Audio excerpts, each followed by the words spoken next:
Кылмыштуу уюшулган топторду жок кылгандыгыбызды кээ бирлер ушул мындай бир ностальгия менен эстеп атышат да, жаза тартып атат да деп ошолорго болушкандай болуп сүйлөп, ошондой видеолорду чыгарып, аларды колдогондор чыгып атат. Дагы бир жолу кайталап айтып коеюн, урматтуу кызматкерлер, мындан ары кылмышкерлерди эле эмес, кылмышкерлерди колдогондордун баарын жазалайбыз. Кылмыштуулукту популяризация кылгандарды, ошолорду мындай бир өнүктүрүүгө аракет кылгандарды дагы биз жазалашыбыз керек. Бүгүнкү күндө мамлекеттик органдардын, мамлекет кызматкерлеринин арасындагы тазалоону башташыбыз керек.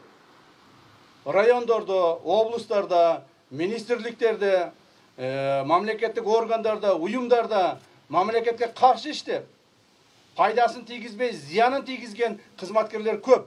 Ошолордон тазаланышыбыз керек. Аларды жөн эле жумуштан бошотуп койбостон, кылмыш жоопкерчиликке тартышыбыз керек. Кийинки мамлекеттик кызматкер мыйзам бузууга же болбосо мамлекетке зыян келтирүүгө эч качан багыт албаш керек.